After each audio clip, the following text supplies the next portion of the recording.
en las clases. Seguramente que tienen profesores que no quieren grabar sus clases. También está bien, en ese sentido nosotros en reuniones de docentes hemos hablado con respecto a esto. A mí me parece como un beneficio también para quienes no asisten por alguna razón a clase que puedan ver el video colgado para cuando puedan o que ustedes lo puedan revisar. Estas me parece que son como uno de los beneficios de la tecnología. Que, o sea,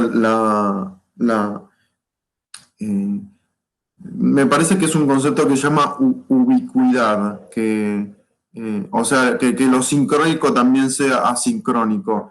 Y eso es algo que en presencialidad no se puede resolver de ninguna manera, salvo que grabes la clase, pero no se estila, no he escuchado, por lo menos previo a la pandemia, que nadie grabe su clase de manera presencial para que las personas que no están puedan ver ese video después. Y me parece que tiene sus beneficios, digamos, tiene sus ventajas. También ustedes como estudiantes, como participan de esa grabación, también tienen derecho a decir que no quieren que graben, ¿no? Es como una situación media extraña, ¿no? Porque por ahí, bueno, quedar grabado de alguna manera tiene un nivel de exposición que no tiene la presencialidad, que incluso la presencialidad ya tiene un grado de exposición muy importante, como hemos mencionado en algún otro momento. Pero bueno, estamos hablando de que grabamos nuestros entornos privados también.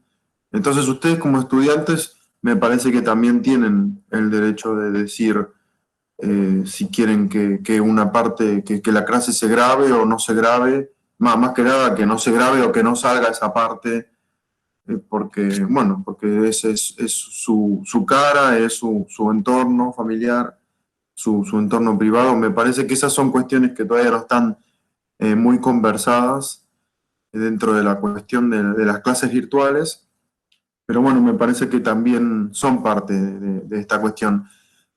Yo no sé bien el marco normativo, pero por alguna razón en los profesorados que yo estoy, se habló de esto, del derecho que tiene el docente de no grabar la clase si no quiere. Eh, y bueno, entiendo que debe haber algún marco normativo detrás de eso, como así está la cuestión del derecho a desconectarse, que es la necesidad de no estar trabajando más horas de las que nos pagan, como en la docencia, eh, e incluso por una cuestión saludable, ¿no? No es saludable estar conectados trabajando en la computadora 12 horas seguidas o 8 horas seguidas. También está esta cuestión de qué pasa con esa grabación, ¿no? Porque yo lo que hago es subirla a YouTube y la pongo como público y cualquier persona alrededor del mundo puede ver el video a través de YouTube. Así que bueno, eso es una cuestión, me parece que es una cuestión que también tenemos que trabajar dentro de la educación con respecto a esta exposición. Porque, por ejemplo, conozco algunos campus, algunas universidades o algunos profesorados que dentro de su campus tienen una herramienta para grabar la clase. Y esa clase grabada solo pueden acceder las personas que pueden ingresar al aula, que tienen un usuario y que están matriculados en ese curso. Y como a nosotros en la plataforma del profesorado esa herramienta no está, tenemos que utilizar herramientas que hay en Internet como pueden ser YouTube. No, bueno, esa es otra cuestión. Pero bueno, veremos a ver si se resuelve de alguna manera en el futuro cercano. Mientras tanto, utilizamos los recursos que tenemos. Bueno, y comenzando finalmente a las 9 de la mañana, después de una hora de dar vueltas, comenzamos entonces con la unidad 4. Le doy un sorbito de café y así me enchufo, me engancho en el tema. Ay, bueno, Con respecto a unidad 4, tenemos el tema de evaluación. A ver, la evaluación surge como una cuestión del control del aprendizaje, más que nada. Sí, siempre, para mí, para entender los conceptos centrales de la educación, o los conceptos de la enseñanza, más que nada, más propiamente hablando con respecto a la didáctica, para entender enseñanza y entender currículum, que son estos objetos centrales de la didáctica, es necesario que entendamos los aportes del conductismo. El conductismo es esta corriente de pensamiento que en realidad es de la psicología, ¿no? El conductismo piensa a partir de los preceptos de la psicología, que proviene de finales del siglo XIX y principios del siglo XX, ¿no? Y hegemoniza la escena, el debate de la cuestión psicológica, los primeros 50 años, 40 años, 50 años del siglo XX. Esto es muy importante entenderlo porque algunos preceptos que trabajan a través del conductismo van a influir necesariamente en los estudios de la enseñanza, ¿sí? O sea, tenemos que entender que la didáctica prácticamente no tenía ninguna presencia en lo que respecta al aprendizaje, digamos, ¿no? O en lo que respecta a enseñanza. O sea, era mucho más importante hablar de la enseñanza, pero a partir del aprendizaje. Y hay una noción del aprendizaje particular que siempre se trabajó a partir del conductismo y que hegemonizó la escena científica, las discusiones alrededor de la enseñanza, y tiene que ver con que todo aprendizaje se tiene que ver reflejado en la conducta, ¿sí? O sea, hay una definición muy particular por parte del conductismo que hablaba que la mente era una caja negra, era un lugar al cual no podíamos acceder porque básicamente no podíamos ver qué sucedía ahí dentro. Para poder darnos cuenta de un cambio de conducta en el ser humano, teníamos que verlo reflejado en la conducta. Eso, creo que me mezclé con las palabras, pero en el ser humano y en cualquier otro ser vivo, ¿no? Por ejemplo, vemos que algunos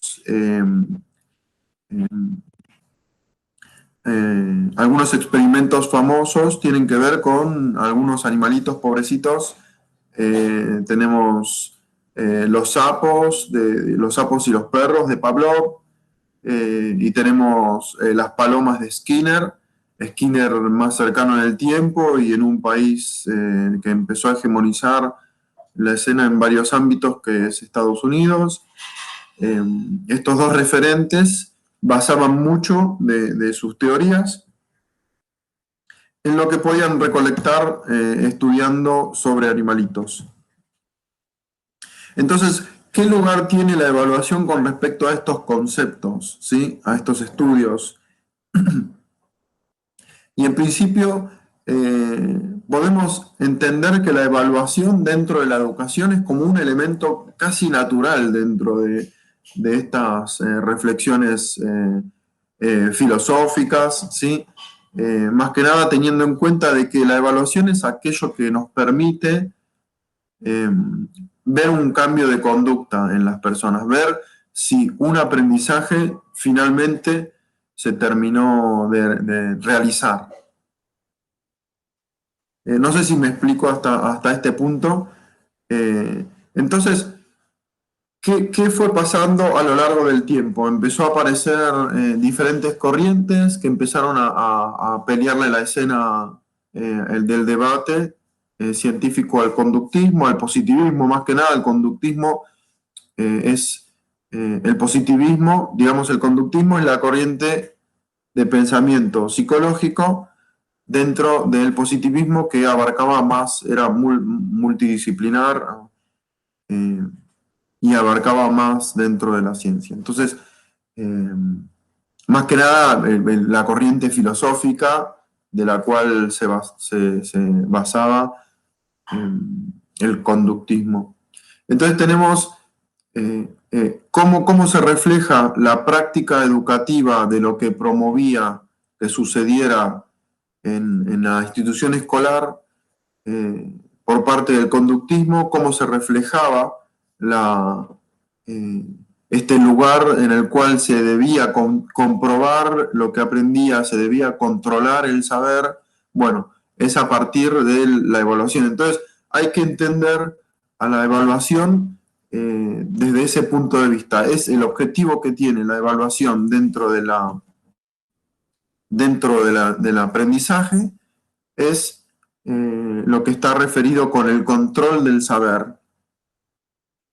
Y después empezaron a surgir otras corrientes de pensamiento, como por ejemplo el estructuralismo o el cognitivismo, que empezaron a debatir algunos preceptos del conductismo y empezaron a hacer caer algunas estructuras del conductismo, ¿sí? Empezaron a corroer un poquito esas bases tan fuertes que aparentemente fundamentaban al conductismo. Se empezaron a corroer de a poquito a partir de algunos preceptos, como por ejemplo que el aprendizaje necesariamente tiene que ser social, ¿sí? Que el aprendizaje es gradual, va sucediendo en etapas y esta gradualidad se puede ir incorporando con respecto a algunas cuestiones, por ejemplo, la abstracción de Piaget, la acción, ¿sí? El lugar de la acción en el aprendizaje. Son todas cuestiones que le van a pelear la escena del debate con respecto al aprendizaje, siempre hablando del aprendizaje. Y lo que va a tener la didáctica, digamos, una didáctica que tardó mucho tiempo en desarrollarse, porque si pensamos que el origen de la didáctica o el origen de la pedagogía es a mediados del siglo XVIII, ¿sí? Tenemos todo un siglo y medio quizás que no se desarrolló demasiado esta disciplina, pero empezó a surgir a partir de que se alimenta de corrientes de pensamiento como el cognitivismo, por ejemplo. El cognitivismo fundamental para que la didáctica empiece a desarrollarse junto a un contexto que enriquece también ese debate, ¿sí? Un contexto, me refiero a una sociedad en la cual el saber empieza a ser algo muy importante, ¿no? Para la sociedad, la cuestión del aprendizaje y del saber, para que la sociedad pueda desarrollarse, las personas puedan desarrollarse, también como es a nivel individual también, en una sociedad individualista donde los trabajos, un mejor trabajo, un trabajo más especializado requiere determinados saberes. Entonces el saber pasa a ser un lugar preponderante, entonces por ende la educación también empieza a desarrollarse en diferentes aspectos.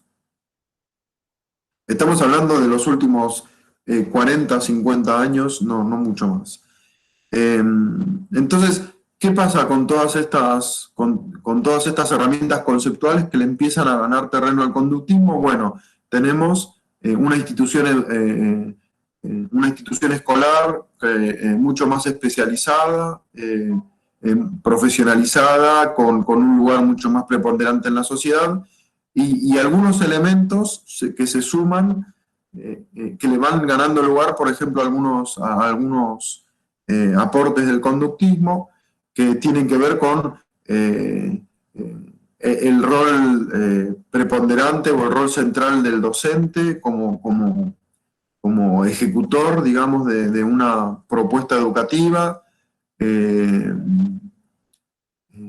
Entonces, el rol humano sigue siendo importante, este rol de mediador entre el contenido y la persona que aprende. Pero parece que la evaluación sigue teniendo un lugar indiscutido dentro de la educación y parece mantenerse como de la misma manera que lo propuso desde un inicio el conductismo, como que surge ese espacio aislado dentro del aprendizaje eh, donde sirve solamente para eso, para controlar el saber, ¿no? O sea, ¿qué consecuencias tenemos a partir de esta cuestión? O sea, que hay mucha tensión por parte de la persona que aprende. O sea, la herramienta de evaluación como control de saber es una herramienta muy imperfecta, inclusive pensándolo desde el lugar del conductismo, ¿no? Porque el conductismo, pensemos que trata de quitar de lado cualquier estímulo que no tenga que ver específicamente con ese que se quiere estudiar. Entonces hay una serie de cuestiones que en realidad al conductismo nunca le importó estudiar, pero que tiene que ver con factores psicológicos dentro de la evaluación. Entonces, eh, ¿cuánto del nerviosismo puede cambiar, digamos, la performance de un buen estudiante, ¿no? Eh, eh, bueno, ese es un factor que al conductismo nunca le interesó estudiar, pero que sí modifica y mucho lo que se puede obtener a partir de una evaluación. No sé si me explico lo que estoy tratando de decir. Entonces, todas estas nuevas vertientes, todos estos nuevos aportes con respecto a lo que es la enseñanza en general, ¿qué vienen a traer incluso dentro de la evaluación? Bueno, lo que nosotros vamos a ver son estos aportes que quizás de manera muy tardía se están empezando a ver y están proponiendo cambios dentro de la educación eh, que, que de manera tardía, como decía, vienen a generar algún cambio con respecto a estos preceptos ya, digamos, que están, no entran o no parecen entrar como fundamento dentro de la educación. Ahí me estoy mezclando un poquito, no me den bolilla en la última oración. Pero lo que quiero decir es que la evaluación sigue manteniendo su funcionamiento tradicional, inclusive habiendo incorporado elementos que no tienen nada que ver con los conceptos nuevos que incorpora la enseñanza en los últimos años, en las últimas décadas quizás. Entonces, vamos a tener, por ejemplo, un texto, que es un texto de una autora que se llama Susanna Selman, que va a hablar de que la evaluación es parte del proceso de aprendizaje, ¿sí? Y uno de los primeros principios que vamos a leer allí va a tener que ver con que la evaluación deja de ser una instancia aislada dentro del aprendizaje de las personas.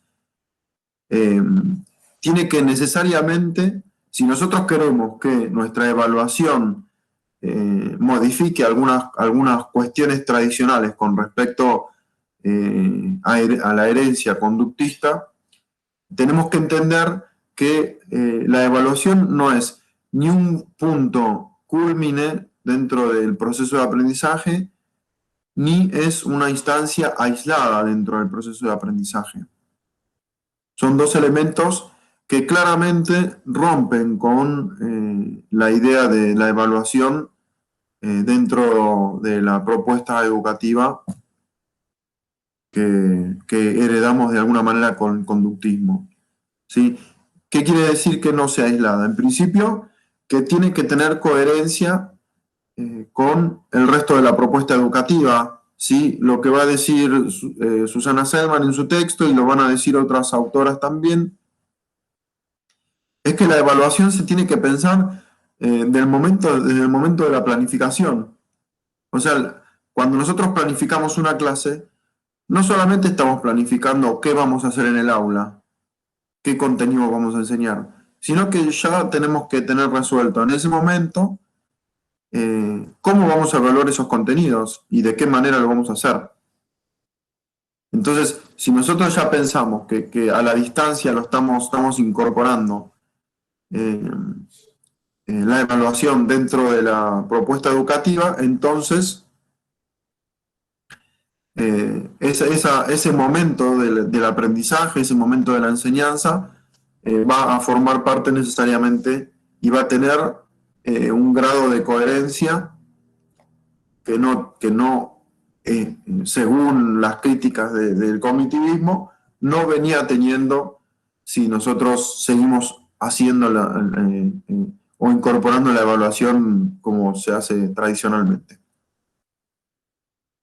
Entonces, lo que vamos a necesitar es considerar a la evaluación como parte del proceso, o sea, no termina el aprendizaje ahí, sino que una vez que evaluamos, la evaluación, por ejemplo, nos va a arrojar algunos datos y este ya es una información que nos ofrece otra autora que se llama Alicia Camiglioni. Alicia Camiglioni va a hablar desde su texto de las funciones de la evaluación, va a hablar de que una de las funciones de la evaluación tiene que ver con que nosotros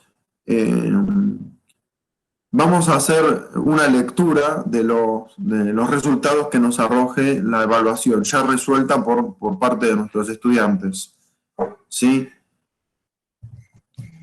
Quizás hablando mal y pronto, cuando nosotros corregimos todos los exámenes y vemos las calificaciones que tenemos, si tenemos, qué sé yo, un número importante de calificaciones bajas, entonces tenemos que hacer una lectura con respecto al lugar que nos toca a nosotros como evaluadores o como planificadores de las clases. Quizás tenga que ver con que los temas que se evaluaron no se trabajaron de un modo completo, no fueron comprendidos por la generalidad de los estudiantes, entonces ahí hay una falla por parte del docente. Fíjense que acá hay algo novedoso con respecto a esto, que tiene que ver con que cuando nosotros evaluamos a otras personas, también nos podemos evaluar a nosotros mismos. O una persona que está siendo evaluada por otras personas, digamos, por un colega o una autoridad escolar, puede ver reflejado un poco cómo le va al curso o cómo le va al docente a partir de una evaluación, ¿no? Esto tiene que ser una herramienta que nos sirva para enriquecer nuestra práctica docente, no tiene que ser una herramienta para hacer una crítica simplemente, ¿no? Sino que tiene que servir para que nosotros podamos mejorar nuestra propuesta educativa a lo largo de todo el año lectivo o a lo largo de toda la historia de la trayectoria docente. Entonces, también si nosotros pensamos en la evaluación como parte de un proceso de aprendizaje, también lo podemos pensar como parte de un proceso que enriquezca a la práctica docente. Entonces, la evaluación, fíjense cómo se va modificando. En principio, entendemos a la evaluación como parte de un proceso de aprendizaje. Ninguna evaluación es un momento cúlmine del aprendizaje. O sea, no se termina el aprendizaje en el momento en el que se está evaluando, sino que la evaluación nos permite poder seguir avanzando con respecto al aprendizaje. Y esto es un elemento innovador con respecto al uso de la evaluación, ¿sí? Y además, si nosotros lo pensamos desde el cognitivismo, tiene mucho sentido que que lo veamos de esa manera, porque, porque justamente lo que dicen Brunner y dice Vygotsky, como venimos viendo, es que el docente es un mediador entre el contenido y y la persona que aprende. Entonces, ¿por qué una evaluación sería algo diferente a ese proceso? O sea, la evaluación la tenemos que ver como una herramienta que a los estudiantes les permita comprender mejor el contenido. Sí, entonces es una oportunidad para que podamos revisar algunos conceptos. En algunos casos, probablemente la docencia ya desarrolle esta práctica en la cual, por ejemplo, en una evaluación en la primera mitad del año, por ejemplo, aproveche la evaluación como esa herramienta para que se pueda eh, continuar con el proceso de aprendizaje, ¿no? Que se pueda profundizar los avances que fueron dando cada persona. Pero está bueno que además la evaluación, como dice eh, Alicia Camillioni, que además podamos aprovechar la evaluación para poder revisar nuestra propia actividad. A ver, denme un segundo. A ver, vamos a ver.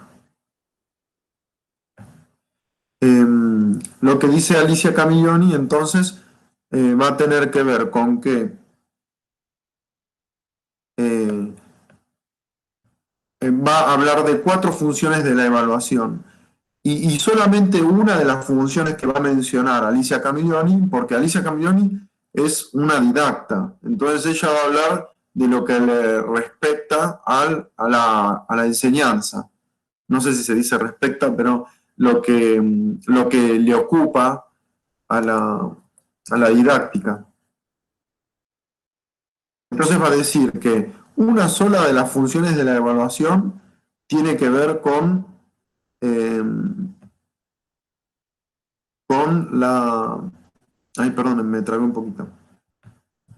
Va a tener que ver con el aprendizaje, o sea, el docente cuando, cuando piensa una evaluación, cuando desarrolla una evaluación y tiene los resultados de la evaluación, eh, lo que está haciendo en realidad es, además de controlar el saber del estudiante, que esta es una noción que no termina de despegarse de los preceptos conductistas. O sea, en cualquiera de los casos, lo que podemos hacer con respecto a la evaluación, al menos por ahora, en este lugar que transitamos con respecto a la lectura de la educación a partir de la didáctica, es que la evaluación no deja de tener ese, ese sentido, ese sentido de control del saber.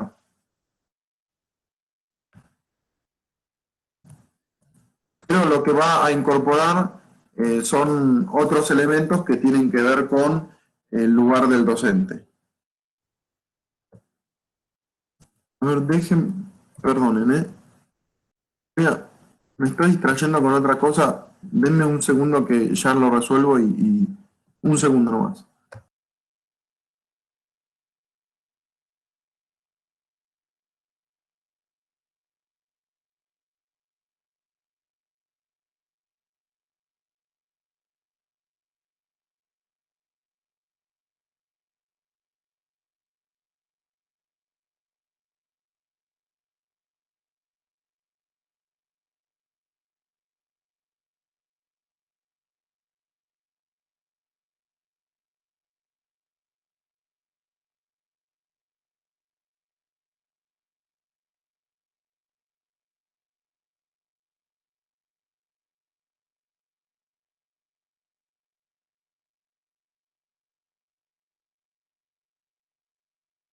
Ahí está, ahí volví, perdonen.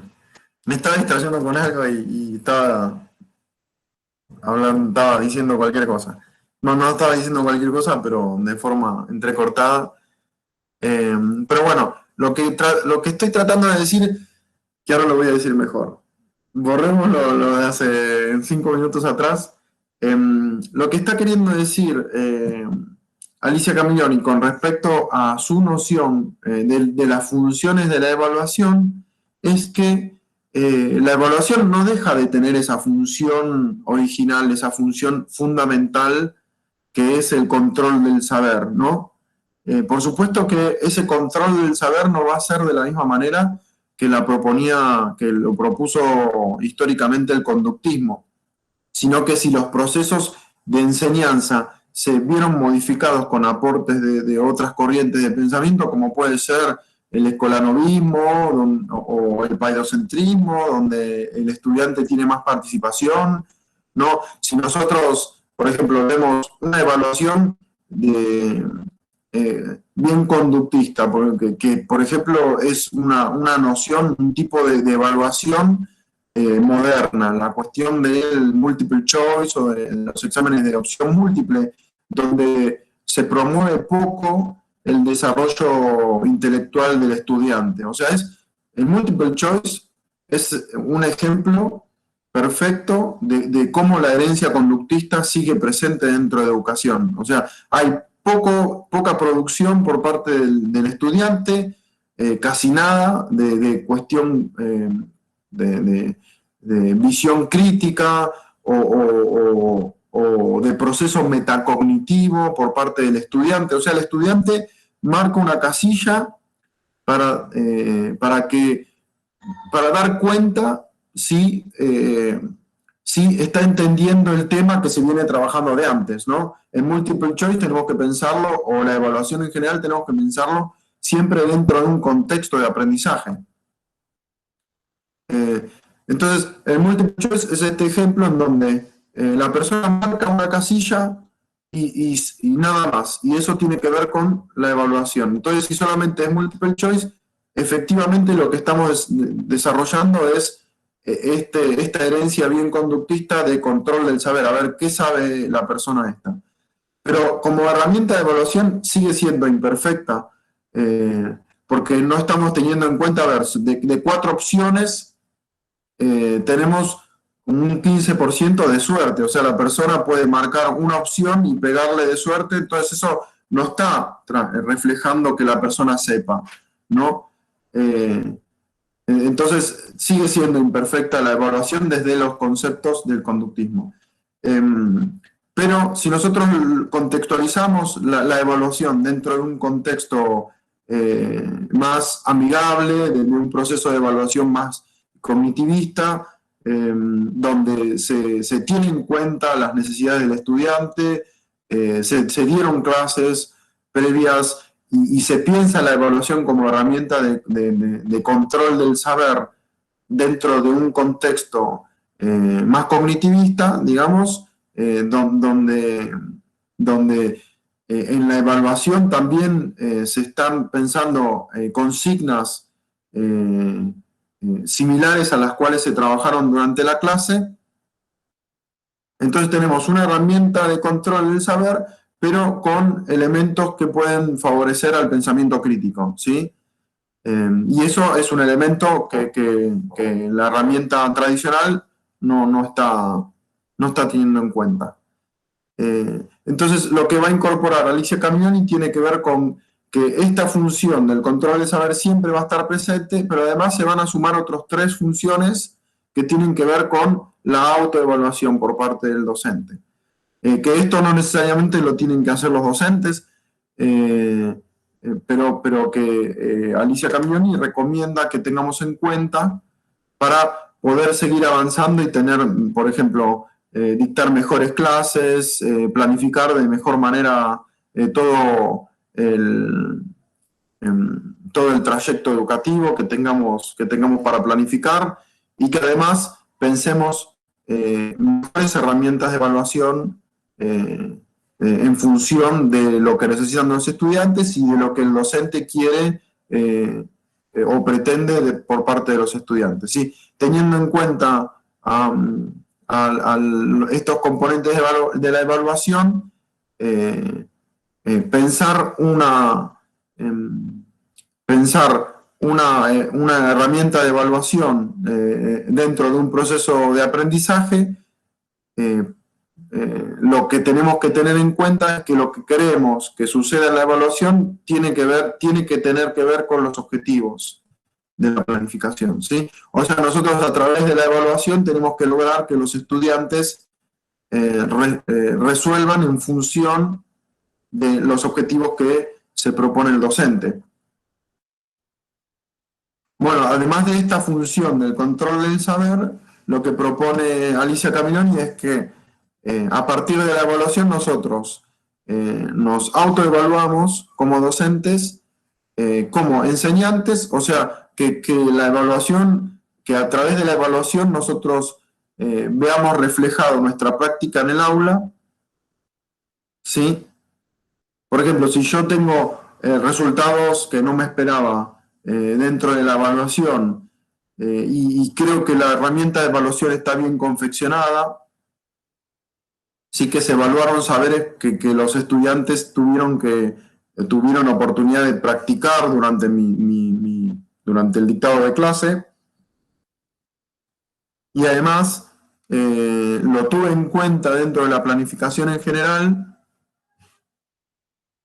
Quizás lo que no funcionó tan bien tiene que ver con lo que yo hice como docente durante el dictado de clase, o sea, mis propósitos. Lo que tengo que revisar en la planificación es qué sucedió durante el dictado de clases, si esos propósitos que reflejé en la planificación efectivamente se llevaron a cabo durante la clase, ¿sí? En el currículum real, digamos. ¿Me explico con esto o me mezclé demasiado? ¿Está más o menos claro? Quizás pasando en limpio. Eh, Tenemos como definición inicial que la evaluación no deja del todo de lado esta función del control del saber. Pero en un contexto que podemos llamar un poco más democrático, más inclusivo, dentro de la enseñanza, dentro de los contextos institucionales, educativos, tenemos evaluaciones que no son tan exigentes y que tienen alternativas y posibilidades de que no sean definitorios para el proceso de aprendizaje, ¿no? O sea, que, a ver, si no nos gusta la calificación, o sea, el lugar de la calificación, que no sea determinante en ningún momento del aprendizaje. O sea, que las personas no terminen siendo una nota, ¿no? O que por lo menos tengamos en cuenta que esa nota no define el proceso de aprendizaje de una persona.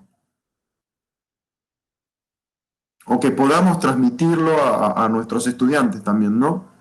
Que los estudiantes tengan en claro que esa nota no las define como persona o no define ni siquiera su propio proceso de aprendizaje, ¿sí? Que podamos transmitir que la evaluación es un momento más dentro de todos los momentos que tenemos que atravesar para el aprendizaje, para ir yendo de un punto, como dice Brunner y Vygotsky, de un punto de menor conocimiento a un punto de mayor conocimiento. Esa zona de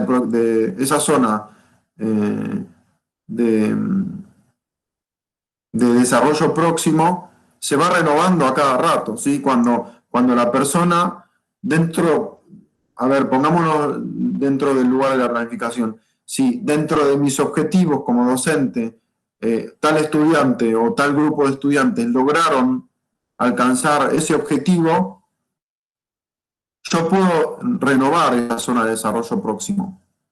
o bien si desde mi punto de vista como docente está costando demasiado llegar a los objetivos que yo me propuse como docente, puedo renovar esa zona de desarrollo próximo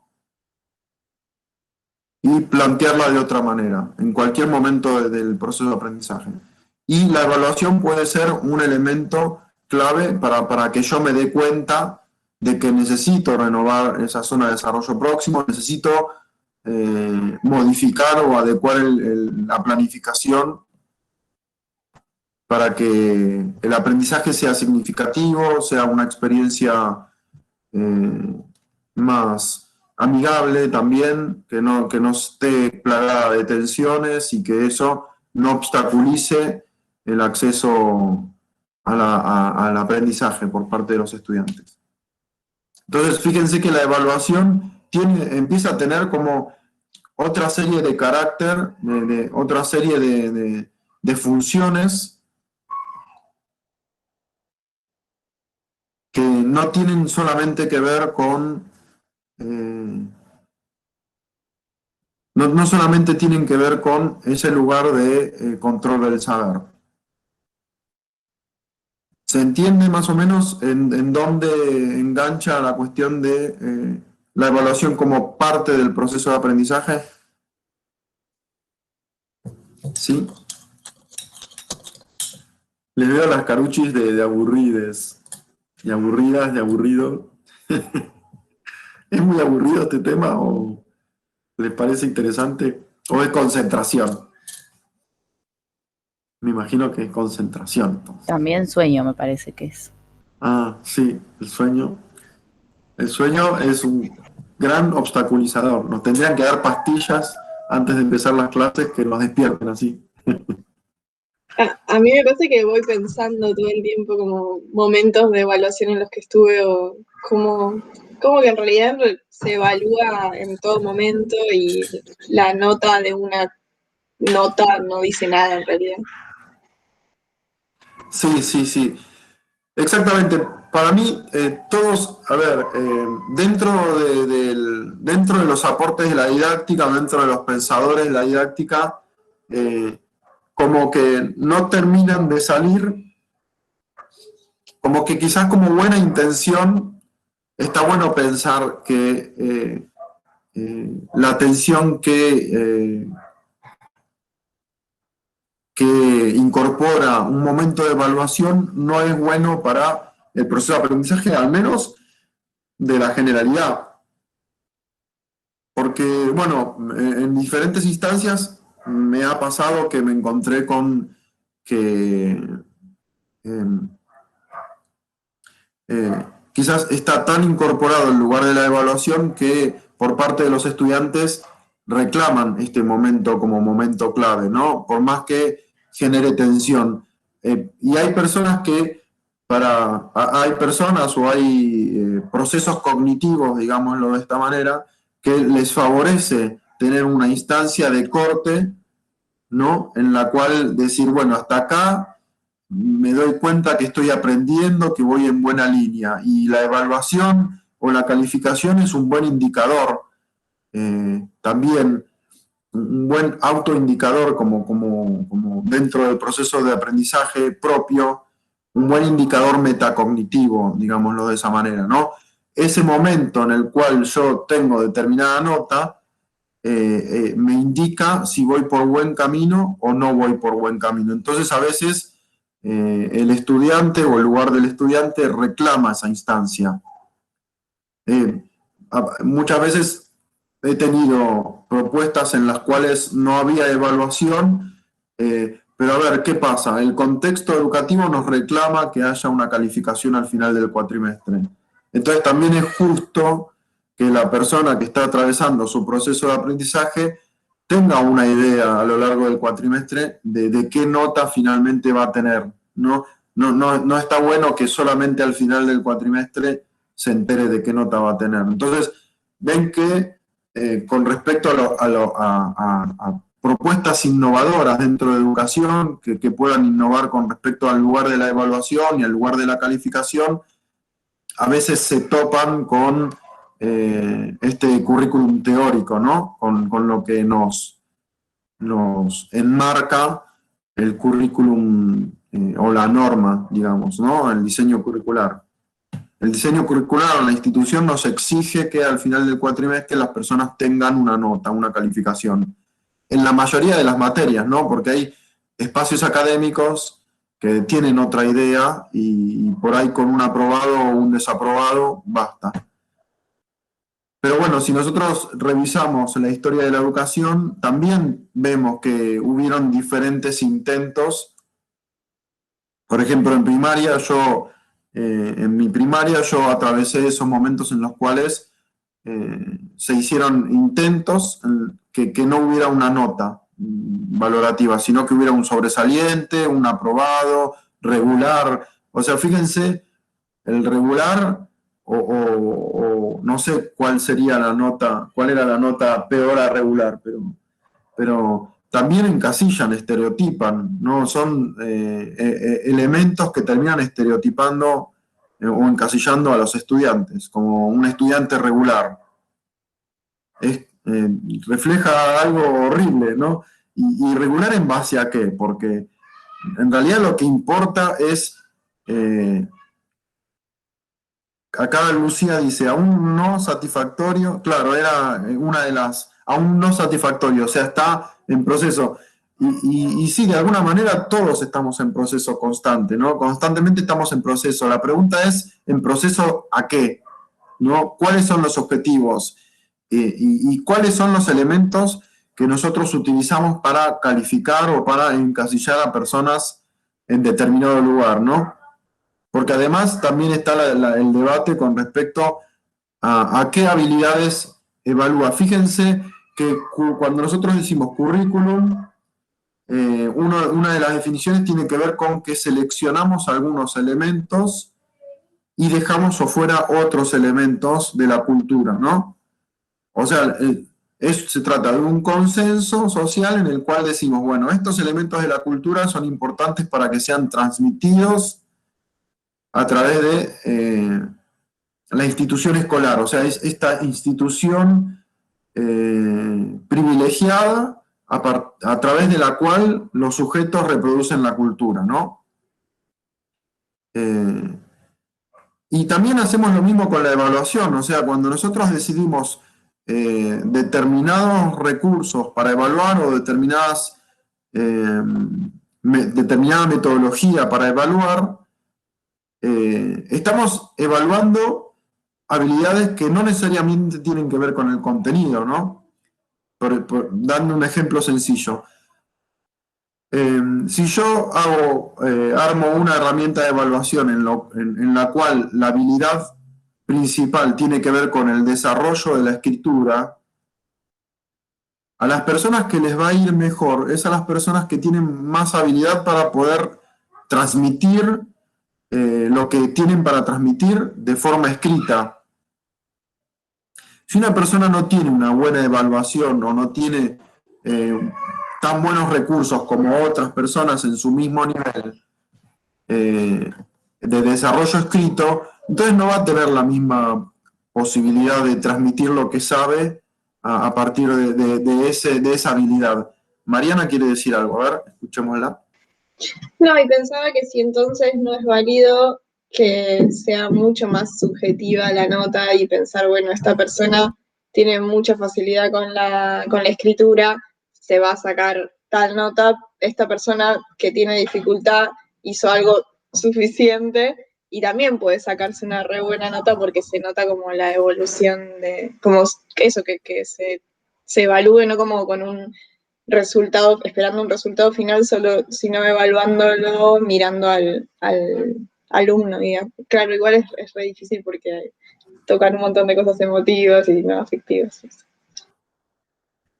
Bueno, sí, se dan cuenta que es como súper compleja el lugar de la evaluación, ¿sí? Porque también, si lo pensamos como proceso, no como un momento aislado, como dice Susana Selman, estamos hablando de que la evaluación, sea como fuera que la hagamos, necesariamente está inserta dentro de un contexto. Y es parte de un proceso que es mucho, mucho más complejo que un momento de evaluación. Pero creo que hay algunos elementos que podemos incorporar. Por ejemplo, Susana Selman habla de que no hay ninguna metodología de evaluación mejor que otra, sino que es necesario que nosotros pensemos a la evaluación como parte de ese proceso. O sea, digo, yo hice una crítica con respecto al multiple choice, ¿sí? Pero si nosotros pensamos al multiple choice como una herramienta de diagnóstico nada más, ¿no? A partir del cual yo me voy a dar cuenta en qué lugar se encuentran los estudiantes para poder continuar con la enseñanza, entonces el multiple choice es bastante útil viéndolo desde ese punto de vista, ¿no? Pero si yo lo pienso como un momento, como un momento fundamental dentro de la cursada. A ver, estoy evaluando habilidades que no todas las personas pueden tener, como por ejemplo rapidez. ¿Sí? No todas las personas pueden pensar rápido y pueden resolver rápido con respecto a un aprendizaje que tuvieron hace muy poco tiempo, ¿no? A veces hasta el multiple choice podría llegar a apelar a un aprendizaje memorístico, ¿no? Si una persona se aprende que determinada definición corresponde a determinado concepto, entonces la va a identificar mucho más fácil dentro de un multiple choice. Entonces le va a ir mejor. Pero eso no quiere decir que esa persona haya tenido un aprendizaje significativo del proceso de aprendizaje, sino que solamente se aprendió una definición. Como es memorístico, es a corto plazo y probablemente termina la cursada y no se acuerde nunca más de ese concepto. Entonces, fíjense que algunas herramientas de evaluación utilizadas de determinada manera pueden llegar a chocar con algunos propósitos del proceso de aprendizaje.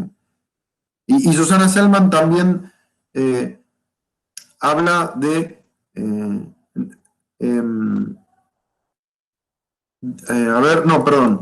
hay otro texto que me gustaría referirme, que es un texto que escribió Anijovic solamente. Antes teníamos un texto de dos autoras que eran Anijovic y Mora. Bueno, la misma autora escribió otro de los textos que ahora no me está viniendo a la mente el nombre, pero ya se los digo. Lo debo tener por acá.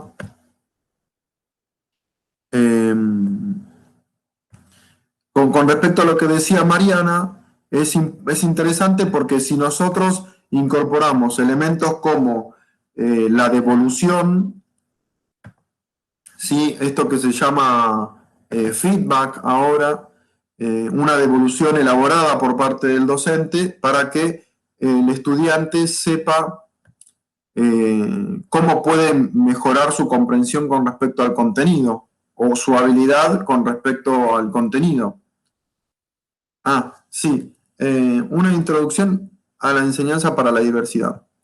¿Así se llama el texto de Anijovic? Por lo menos yo lo noté de tu clase anterior de la semana pasada. A ver, claro. Sí, porque exactamente, Leo. Evaluación alternativa posible, creo que capítulo 3 o algo por... Exacto. La evaluación alternativa develando la complejidad. Una evaluación alternativa es posible. Ese es como el subtítulo del capítulo, pero de la unidad, pero estás en lo cierto que el libro en realidad tiene ese nombre, una introducción a la enseñanza para la diversidad. Y acá está buenísimo porque cuando hablamos de la diversidad tiene que ver con la diversidad de capacidades, o sea, si nosotros podemos incorporar una serie de evaluaciones que además ejerciten diferentes habilidades y que además incorporen diferentes formas de reflejar un conocimiento, como puede ser la oralidad. Hay personas que se manejan mejor con la oralidad, otros se manejan mejor con la palabra escrita. Entonces, si nosotros evaluamos a través de diferentes diferentes métodos, digamos, de evaluación, entonces damos mayor posibilidad para que las personas incorporen el conocimiento. A ver, en definitiva, el objetivo de la enseñanza, ¿cuál es? Que haya aprendizaje.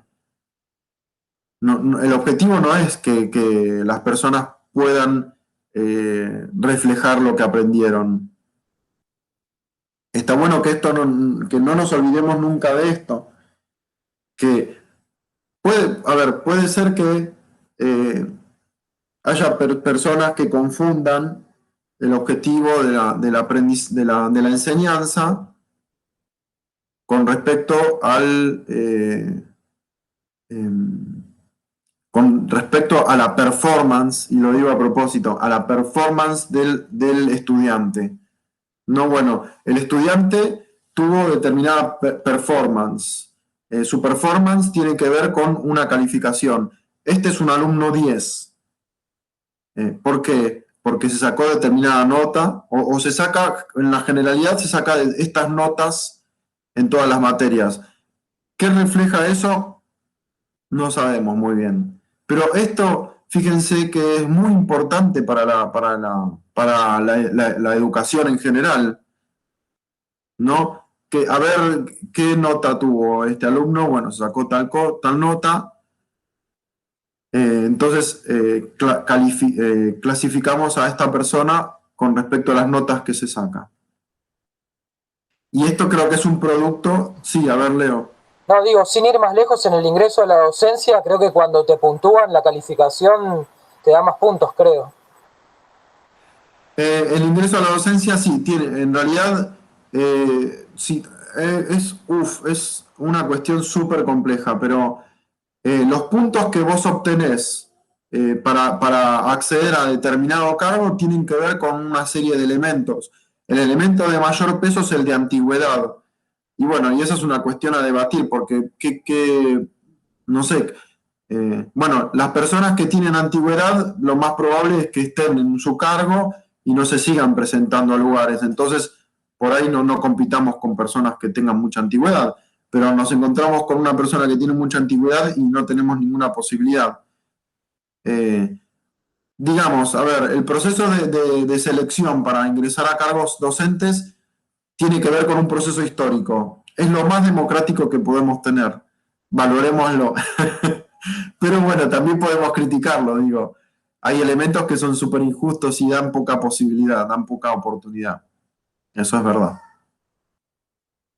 Pero bueno, tiene que ver con algo de evaluación, ¿eh? No digo que no. Pero tenés razón. A ver, si nosotros lo transferimos a lo que solemos obtener en la evaluación dentro del proceso de aprendizaje en una institución escolar o en un terciario, lo que termina aconteciendo es que las notas que obtuvimos en evaluaciones es lo que nos hace como estudiantes. O sea, si somos estudiantes de tal nota, ¿no? Y a veces caemos en algunos estereotipos que no son tan saludables con respecto al proceso de aprendizaje. Y para esto, bueno, recién iba a hablar del texto de Anijovic, pero la conversación se fue un poquito más para el lado del segundo de los textos de Alicia Camiglioni, que se llama Las apreciaciones del profesor.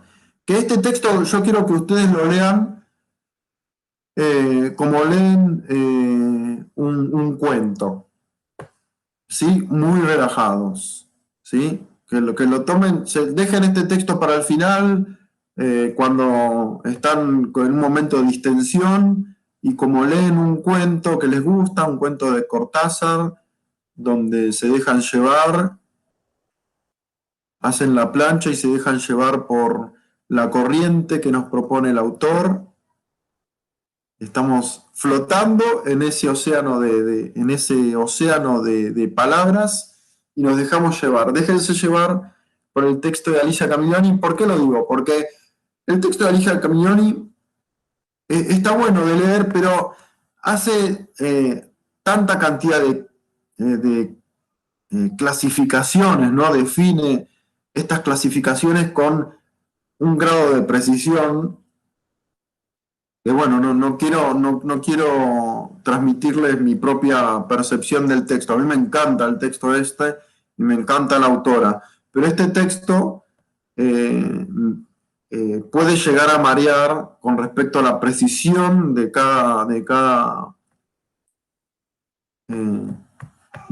uno de estos elementos que menciona Alicia Camiglioni, que llama causas corrientes de error, o sea, cuáles son los prejuicios que solemos tener los docentes con respecto a nuestros estudiantes y que esto nos lleva a un error en la calificación. ¿Sí? La docente dice, bueno, un excelente profesor, podemos ser excelentes profesores sin necesidad de ser buenos examinadores. Bueno, esto puede mejorar si nosotros desnaturalizamos algunos prejuicios que tenemos con respecto a los estudiantes. Por ejemplo, tenemos que entender que nosotros, los docentes, nos manejamos con prejuicios porque por supuesto que no podemos saber en determinado tiempo la cantidad de información que nos gustaría saber con respecto al estudiante, pero tampoco necesitamos saber tanta información con respecto a nuestros estudiantes, porque lo que nosotros estamos calificando tiene que ver con un aspecto del estudiante, con la adquisición del contenido que tenemos a cargo. Entonces, no es necesario saber demasiada información, lo tenemos que concientizar, o sea, nos manejamos con prejuicio, pero tenemos que entender que a veces caemos en algunas lecturas que no son necesarias. Entonces tenemos que darnos cuenta de que vamos a carecer de información. Después, no tenemos que caer en esta tendencia a la categorización, por ejemplo, ¿no? Acá dice, la percepción de un objeto entraña su colocación dentro de una categoría de objetos, ¿sí? Un estudiante que a nivel institucional es concebido como un estudiante excelente o como un mal estudiante, nosotros tenemos que tratar de abstraernos de esta tendencia a categorizar y esa tendencia no tiene que obstaculizar nuestra percepción de ese estudiante. O sea, puede pasar que un estudiante no sea bueno para algunas materias, o sea, no todos somos excelentes en todos los ámbitos y podemos ser buenos en algún ámbito, entonces esa idea puede hacer que no caigamos en la tendencia a la categorización. Sí, simplemente estoy dando algunos ejemplos de lo que habla Alicia Camiglioni en su texto. Sí, pero estos elementos pueden ayudarnos a que nosotros califiquemos de una manera más justa, ¿sí?, a nuestros estudiantes y no olvidemos nuestros objetivos, ¿no? Que en realidad lo que nosotros estamos calificando es en función de los objetivos que nos propusimos dentro de la propuesta educativa, en la planificación, no con respecto, por ejemplo, a la conducta. Un pibe que se porta mal y es indisciplinado y nos saca canas verdes, puede tener una buena nota también en nuestra materia, ¿no? Digo, parece una obviedad, pero puede ser que califiquemos a un estudiante en función de su disciplina. Bueno, entonces, estos elementos, la idea de que nosotros tengamos presentes estos elementos que nos aportan cada uno de los textos de los cuales estamos hablando, tiene que ayudarnos para darle un lugar, el lugar que le corresponde a la evaluación dentro de nuestra propuesta educativa, y tiene que ayudarnos también a que no nos olvidemos que en realidad la evaluación no es el objetivo de nuestra propuesta educativa, sino que las personas aprendan de manera significativa el contenido que estamos transmitiendo. ¿Sí? Entonces la evaluación tiene que ser uno de esos medios para que nosotros ayudemos a nuestros estudiantes a que logren esos objetivos. Si nosotros lo ubicamos dentro de la planificación, entonces la lectura sería la siguiente. Yo planifico, me propongo objetivos para otras personas y me propongo propósitos para que esas personas alcancen esos objetivos. Entonces, digo, ¿por qué una evaluación va a pretender obstaculizar que se logren esos objetivos? ¿No tendría que ser lo contrario? Que la evaluación sea una herramienta más que ayude a los estudiantes a que logren esos objetivos, que además son objetivos impuestos. O sea, yo como docente les estoy imponiendo a mis estudiantes que logren esos objetivos. O sea, para mí, estamos todos de acuerdo que se congrega un grupo de gente en mi curso con la idea de aprender un contenido. Y en todo ese proceso vamos a tener un sinnúmero de dificultades y obstaculizaciones. ¿Por qué vamos a ponernos nosotros mismos o por qué vamos a ponerlos a los estudiantes un obstáculo más dentro de todas las dificultades que podemos tener cuando nosotros adquirimos un nuevo aprendizaje? Tendría que ser lo contrario, ¿no? Entonces, por ahí, no sé, ¿está bien lo que estoy diciendo? ¿Están de acuerdo? ¿Cuántas veces una evaluación se transformó más en un obstáculo que en un facilitador del aprendizaje? O en un elemento que incluya a más cantidad de gente. Un elemento inclusivo del aprendizaje. ¿Me fui por las ramas o estamos de acuerdo? Sí, a ver, Mariana. No, es que igual algo tiene de inclusivo del aprendizaje porque también funciona para algunas personas como ese decir, bueno, hasta acá y acumulo y trato de, no solo como de ver si sé, sino de estudiar. No sé, a mí me pasa que en general espero hasta el momento de la evaluación para rever todo y hay veces que si no estaría esa evaluación es como que siento que me faltaría. Entonces, bueno, sí es decisión del docente lo que uno estudia y a veces eso, no sé, capaz que es que también lo que estaba pensando viendo todo lo de las evaluaciones, que cambia mucho qué tipo de materias se esté dando. Porque si es una materia de biología y, y uno espera como definiciones más exactas y no hay tanto margen de vuelo del mismo docente de qué va a tomar, de qué entraría y qué no entra. En cambio, en nuestras materias por ahí de lengua extranjera, si bien nos dicen tienen que aprender este vocabulario y este conocimiento, nada, uno tampoco espera que todo el mundo aprenda todo ese vocabulario y ese conocimiento porque después como que hay una asimilación en el tiempo, no sé, estoy medio confundida con todo. Pero... No, está muy bien lo que estás planteando. A ver, a ver, nosotros hablamos de didáctica general, entonces hay algunos preceptos que trabajan de la misma manera en cada materia, en cada especificidad. Después ustedes van a tener su didáctica específica, entonces van a ver específicamente cuáles son, cómo se aplican todos estos conceptos generales que propone la didáctica específicamente en su materia, ¿sí? Pero hay algunos elementos generales que nosotros venimos hablando, como por ejemplo los que plantea Daniel Feldman en su primer texto. Todas las materias adecuan el contenido de alguna manera y gradualizan el contenido de alguna manera, ¿sí? En la lengua extranjera es necesario que primero adquiramos algún vocabulario básico, ¿no?, de la lengua para que podamos seguir avanzando, ¿sí? A ver, Mariana, ¿sí? No, y que esto también me hace pensar en esto de la gradualidad, que la evaluación en realidad también da una nota definitoria para saber si la persona pasa al siguiente nivel o no, y que, no sé, muchas veces pensaba que era yo soy una repetidora crónica de la secundaria y la primaria, entonces, no sé, para mí no está mal el esperar a que el alumno acumule ciertos contenidos para pasar al siguiente nivel, porque después pasa que se traban en los siguientes niveles o no pueden. Exacto. A lo que estaba Sí, pensando es que en realidad uno no debería repetir todo un año, debería repetir una materia y seguir con la Exacto. que le va mejor, ¿no? Exacto. Y bueno, como está, a ver, eso que estás diciendo lo menciona Flavia Terici en su texto.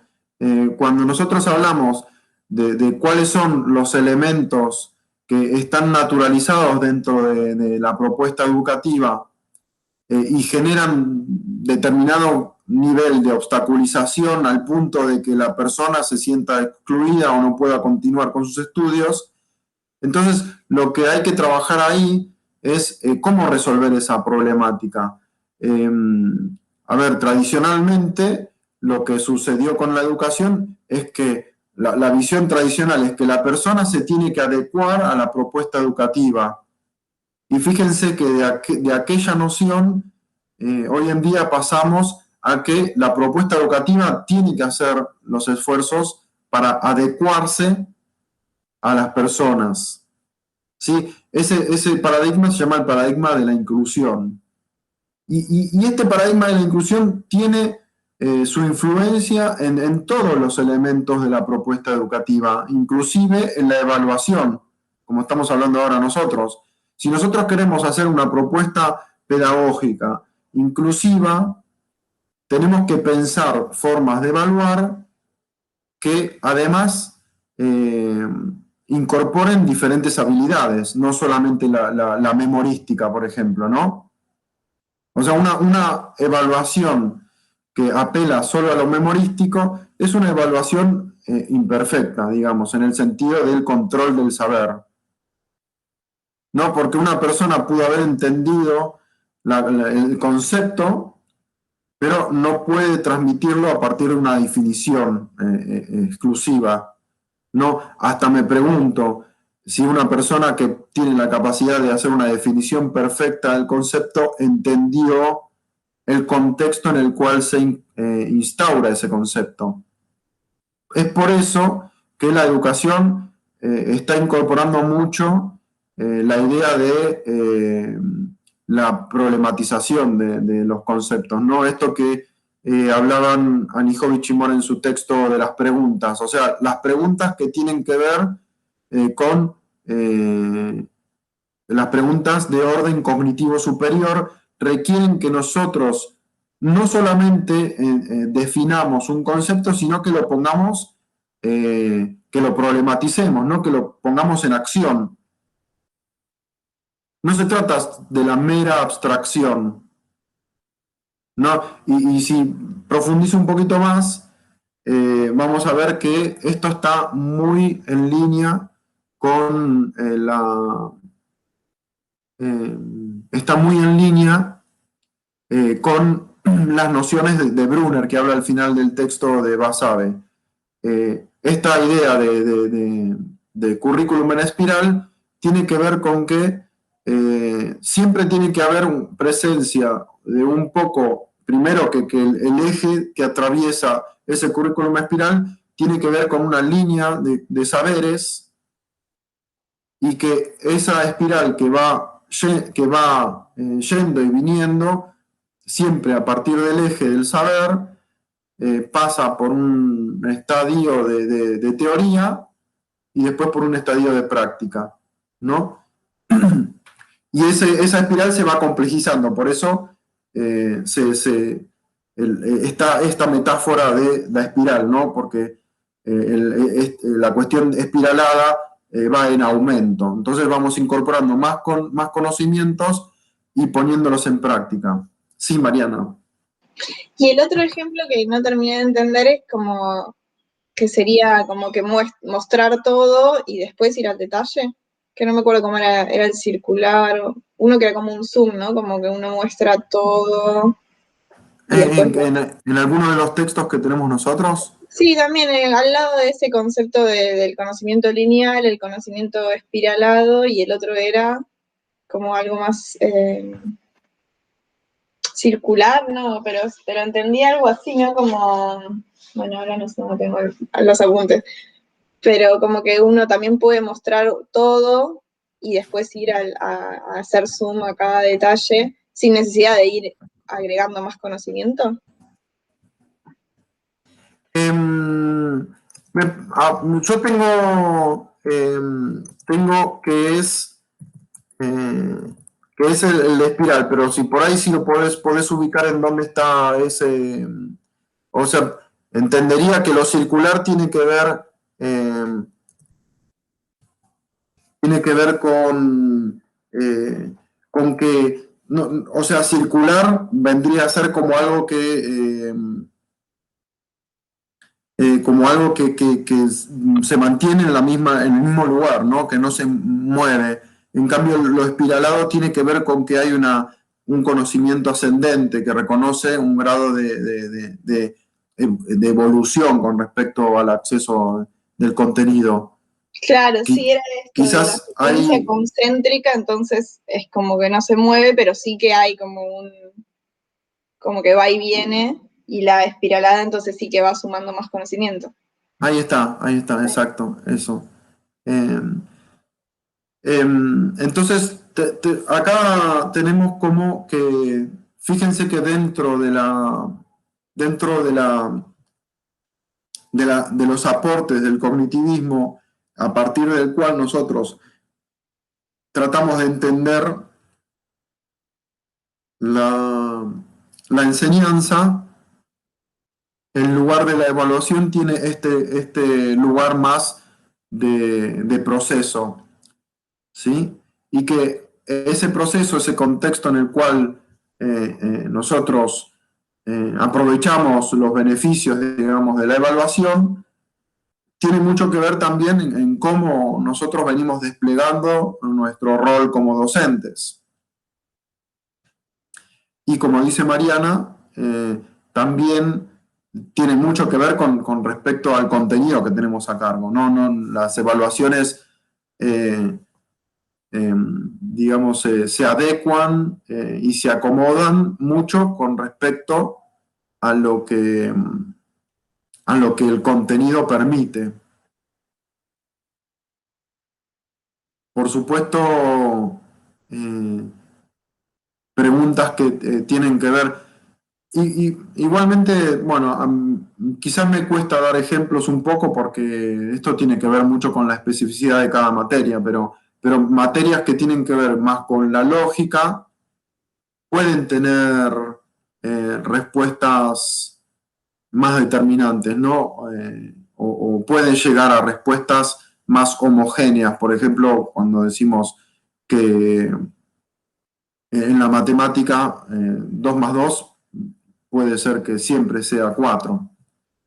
Pero cuando nosotros tenemos esas fórmulas más largas, vieron que hay que demostrar todo un proceso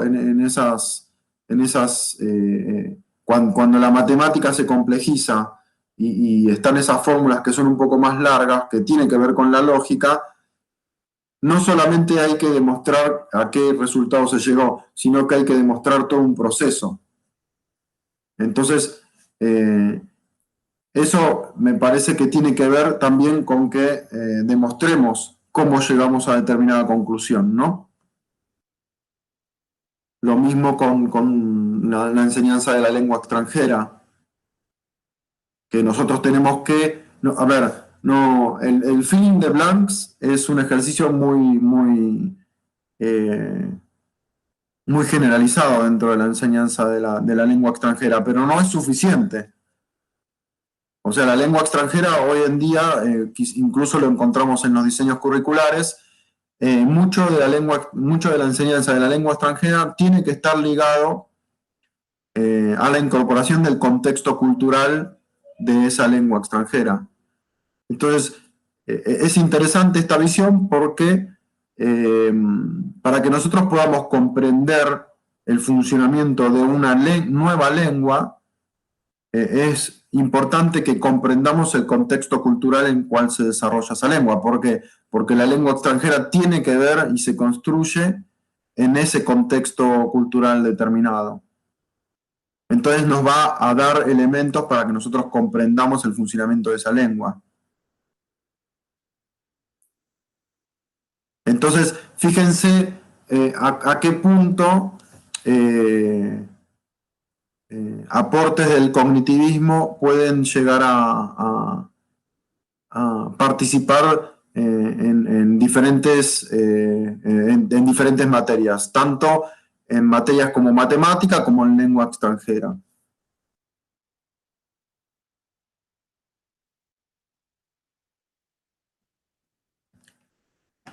Y el texto que nos falta ver, a ver, yo no tengo muy claro cómo tenemos nuestro cronograma. A ver, me voy a meter en la materia. Ah, ya. Tenemos, no, esto es aproximación.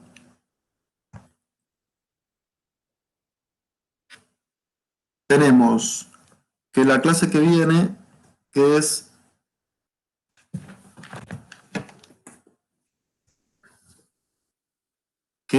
la clase que estamos hoy a 4, la clase que viene es 11, sería la última clase integradora, digamos, de repaso, y después, el 18, ya tenemos las consignas para resolver el TP domiciliario, que en una semana se entrega, o sea, el 25 se entregaría el trabajo resuelto. Así que tenemos una semana más de repaso. Pero para presentar este texto, el texto de Anijovic, de una evaluación alternativa es posible, habla sobre algunas características propias de la evaluación alternativa y menciona algunos elementos. Por ejemplo, el elemento de la retroalimentación, que es lo que yo les hablaba antes, que tiene que ver con la devolución. O sea, la retroalimentación es una actividad fundamental para cumplir con los propósitos de una evaluación consciente, como es la de mejorar y profundizar los procesos y resultados. ¿Quién brinda la retroalimentación? Tanto los docentes como los estudiantes. Sí, puede ser en ocasiones informal, espontánea, o puede ser formal y planificada por el docente, ¿sí? Y la retroalimentación podrá ser individual o grupal. Bueno, algunos elementos, como es característico de esta autora, siempre da algunos ejemplos. Por ejemplo, la herramienta 7, protocolo de retroalimentación entre pares. Describe el trabajo que leíste, formula preguntas aclaratorias al autor, responde a las siguientes preguntas. ¿Qué es lo que más te gusta del trabajo de tu compañero? ¿Sí? Esto podría ser como una retroalimentación entre pares, ¿no? Un trabajo de aprendizaje cooperativo en el cual entre estudiantes revisan los trabajos de sus compañeros, compañeras, y le hacen aportes. ¿Sí? Tiene que ser como una retroalimentación significativa, ¿no? O sea, acá lo que exige este ejemplo de ejercicio es que se elabore una especie de devolución con un desarrollo significativo, ¿no? Explicar o fundamentar por qué le gustó ese trabajo, por qué no le gustó, qué le faltó, si encontraste algo similar con tu trabajo con respecto al de tu compañero. Bueno, acá hay una retroalimentación hacia los compañeros, pero también hacia el propio trabajo. Este trabajo de retroalimentación es básicamente un trabajo metacognitivo.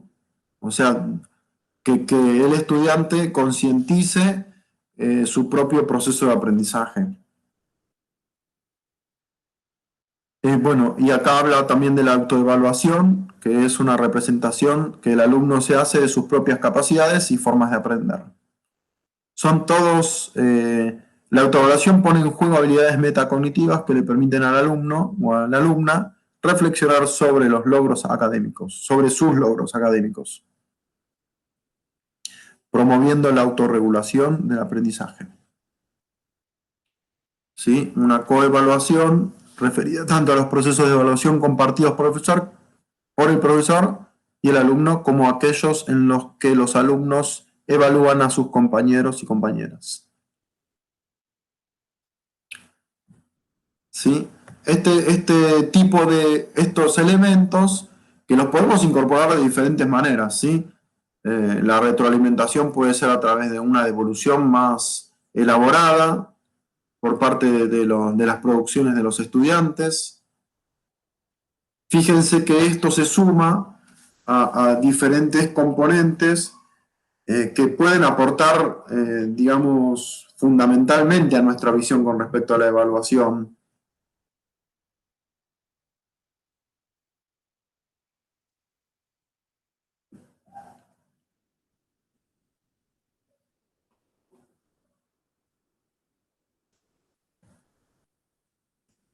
Bueno, ¿cómo vieron hasta aquí? Aquí hicimos como un recorrido.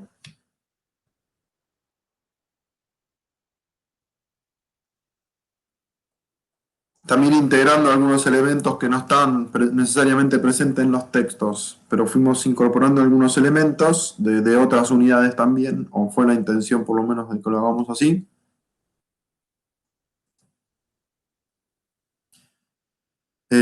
¿Cómo lo vieron? ¿Le encuentran sentido o lo ven muy dificultoso?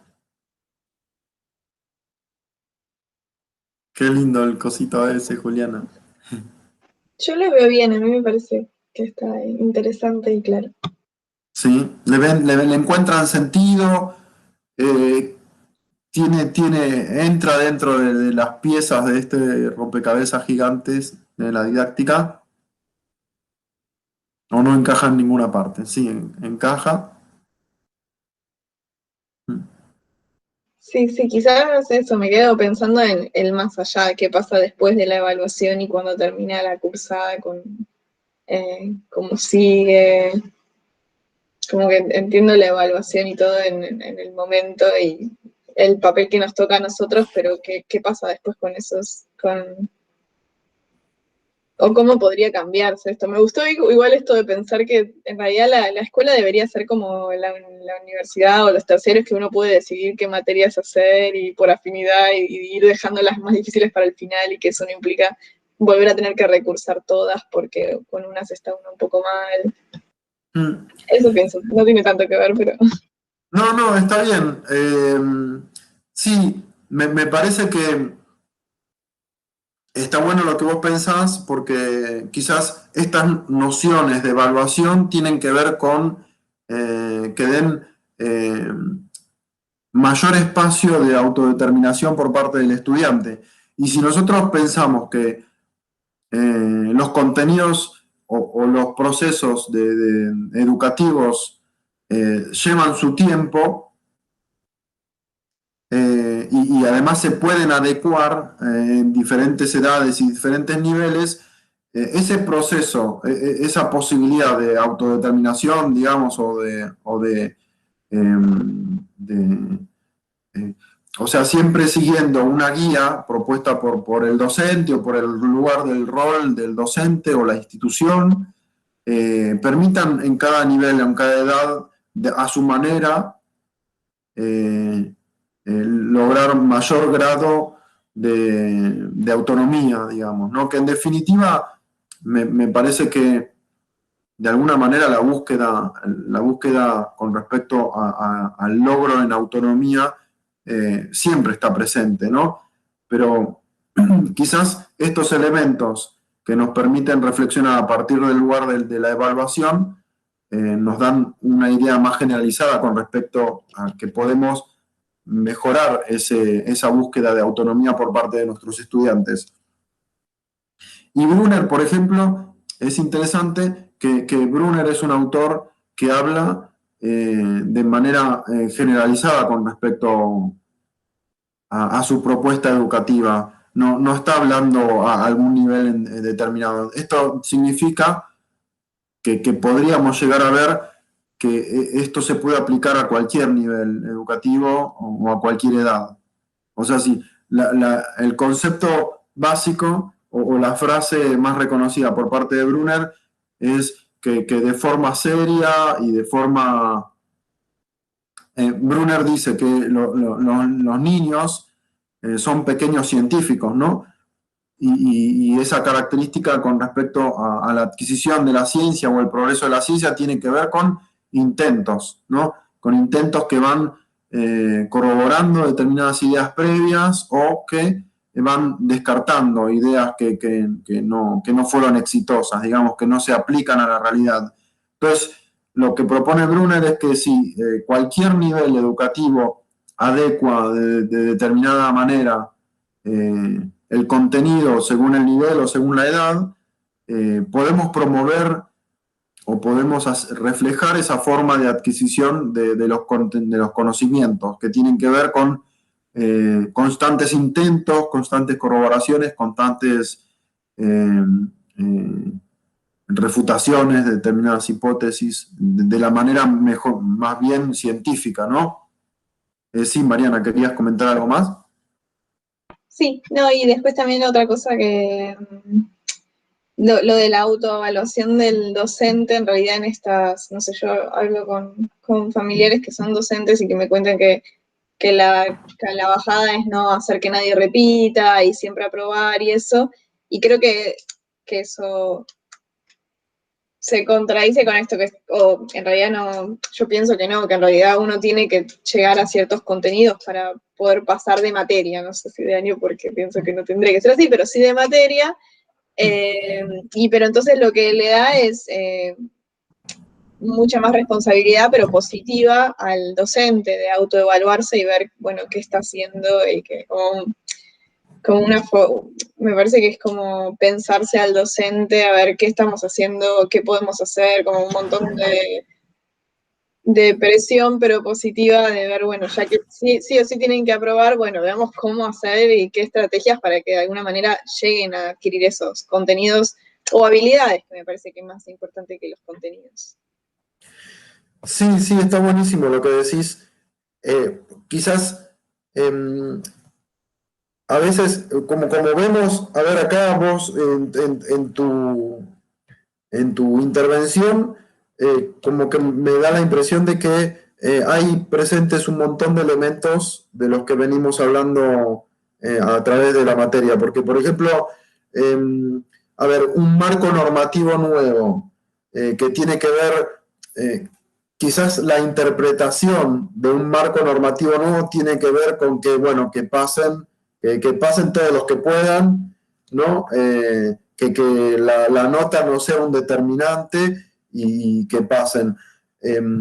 Por ejemplo, cuando se incorporó esta idea de primer ciclo, que va de primer grado a tercer grado, muchos docentes lo vieron mal, porque dijeron, no, pero si un nene en primer grado no incorporó el uso de las vocales, por ejemplo, de la manera que se espera, entonces debería repetir primer grado. Y fue mal visto que en realidad no se permitiera que se repita en esos primeros grados, porque en realidad la lectura de que no repitan no tiene que ver con dejar pasar no importa qué o que se arregle la docente del año que viene, sino que tiene que ver más con respetar los tiempos y los ritmos, ¿no? Fíjate que a partir de una medida puede haber diferentes interpretaciones de cuáles son las consecuencias de determinada normativa, ¿no?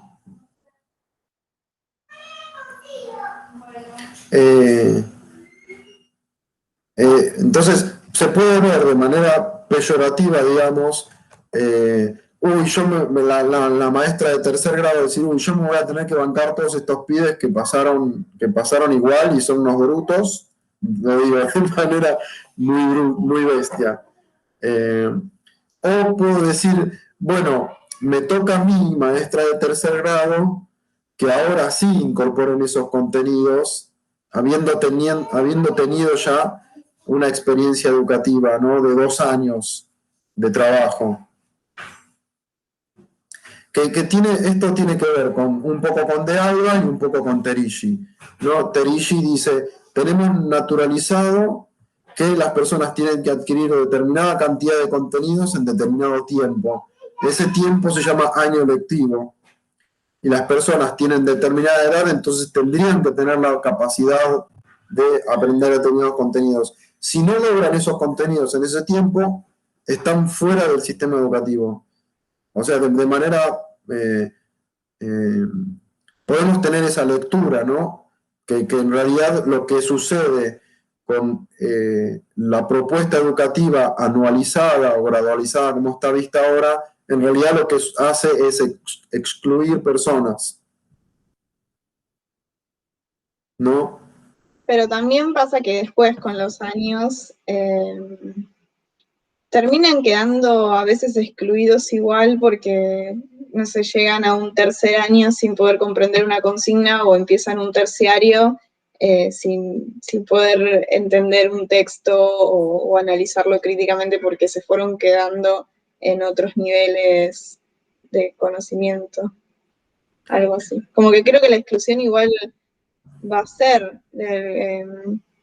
Por eso no sé si está bueno porque también para una docente que de repente está en un tercer grado y tiene chicos que todavía no saben y tiene otros que están en otros niveles, hace que sea, bueno, un desafío para la creatividad y todo, pero también un desafío mental y de que sí o sí va a tener que ceder ciertos conocimientos que los otros no van a poder adquirir porque todavía tiene que trabajar en otros. No sé, sí, es complejo, ¿no? Sí, es complejo. Me parece que la cuestión del secundario, porque básicamente vos te referís como ejemplo al pasaje del nivel secundario al nivel superior.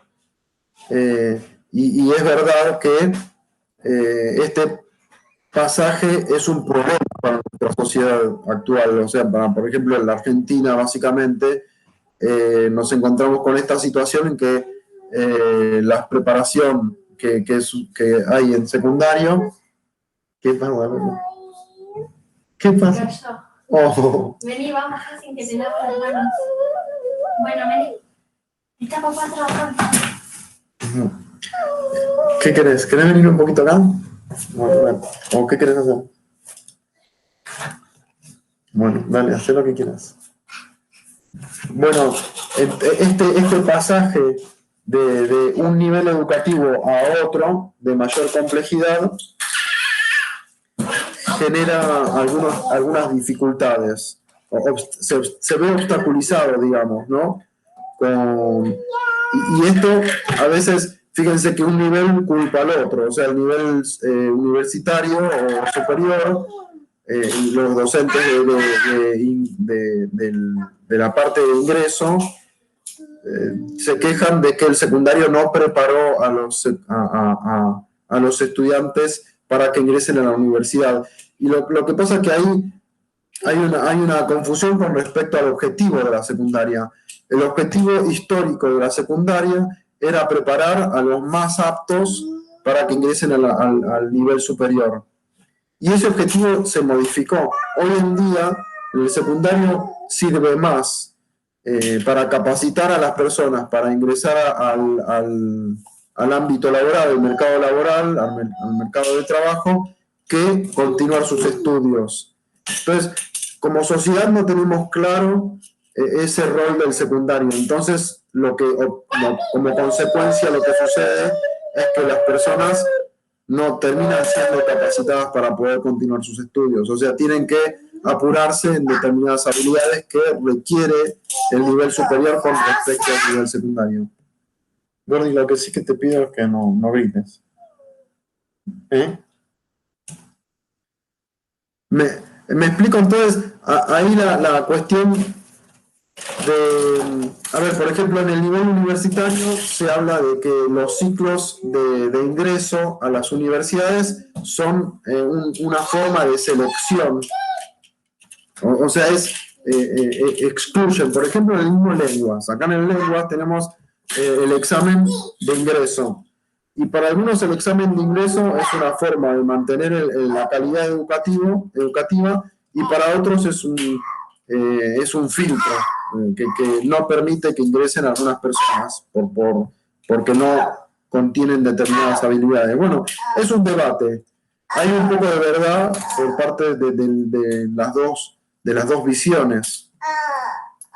Pero esto del filtro a veces no necesariamente influye en la calidad de la educación. Bueno, pero es un debate amplio, yo no me quiero meter mucho en esto. Pero lo que sí básicamente estamos pudiendo leer a través de una herramienta como la de trayectoria es que hay algunos elementos propios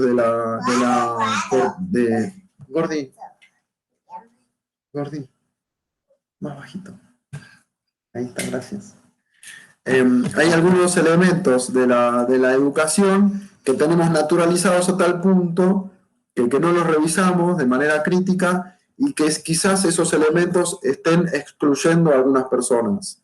Básicamente esa es la idea, ¿sí? Pero después cuando nosotros nos ponemos a mirar en detalle cada caso, por ejemplo, el examen de ingreso en lenguas, el CBC en la UBA, los exámenes de ingreso para la Facultad de Medicina, que tiene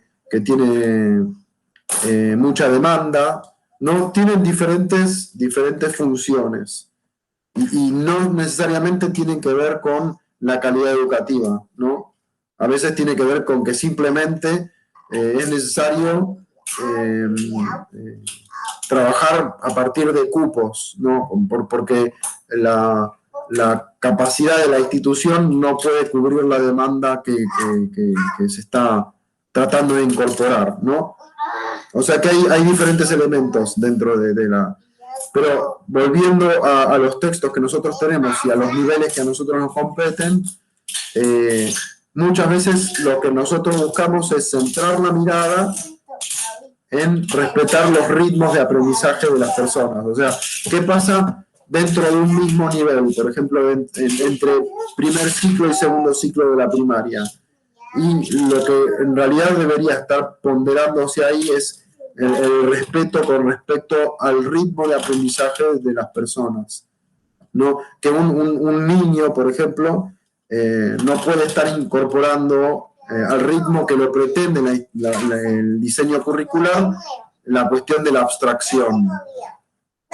Pero si le damos tiempo, un tiempo prudencial, lo que le estamos permitiendo es que ese niño no pase por una situación que puede ser traumática, que tiene que ver con repetir un año lectivo, y como decías, Mariana, antes vos, por ahí estar repitiendo un año lectivo por una de las habilidades que se pretenden para ese momento del aprendizaje, dentro de otras 10 que también que ha incorporado. O sea, ¿por qué tiene que atravesar un proceso de aprendizaje que ya atravesó por una de las habilidades que se está pretendiendo que adquiera?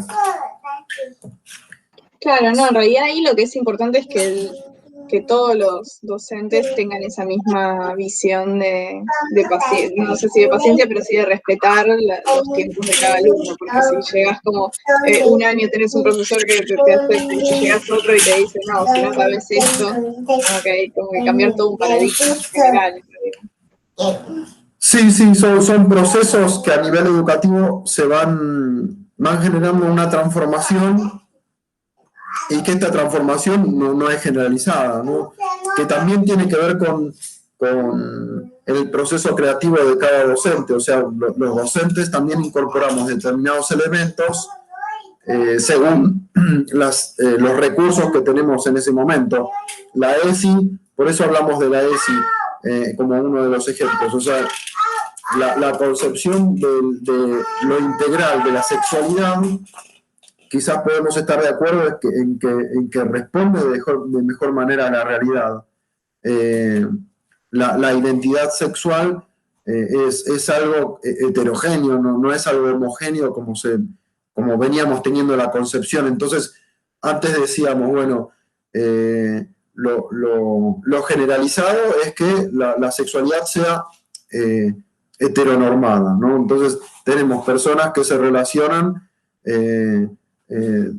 de a pares y con de diferentes identidades sexuales, ¿no? Pero hoy en día, clasificábamos a una persona que no responde a ese estereotipo como anormal, que necesita curarse o modificar su gusto con respecto a la generalidad. Hoy en día vemos la sexualidad de una manera diferente, quizás más parecida a lo que es la realidad. O sea, hay diferentes identidades sexuales, que además esas relaciones sexoafectivas tienen que ser, no tienen que ser violentas, por ejemplo, y esos elementos son partes de la ESI, que se trabajan de diferente manera con respecto a diferentes niveles. ¿Qué pasa?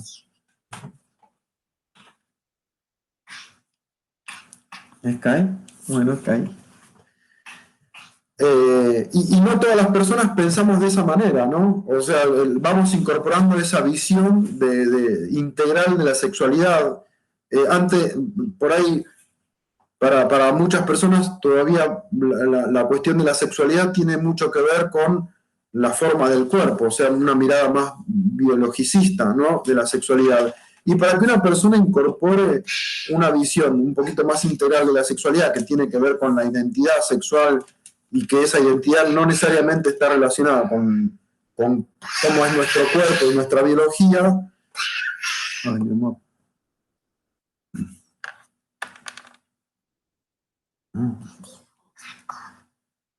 Garma. No. Bueno, ya está. ¿Quién es? No sé quién es. No sé quién es. Es una película de Miyako. Bueno, después la buscamos, ¿dale? ¿Después la buscamos? Cuando termine, Yandy, tipo, cuando termine con la señora, pues no voy a tele. No, ver tele no. Dale. Bueno, me dejas dar clase. Dale, anda a ver, seguí viendo esa revista. Pero no. Ahí está. Pero, tipo, no dejo. Sí, pero te deja. Yo te dejo. Bueno, perdón. Porque si no me pongo a mirarlo, se pone tan pesado que hasta que no lo miren, así que bueno, ahorramos un paso. Disculpen. Estas son las consecuencias de dar clase desde casa.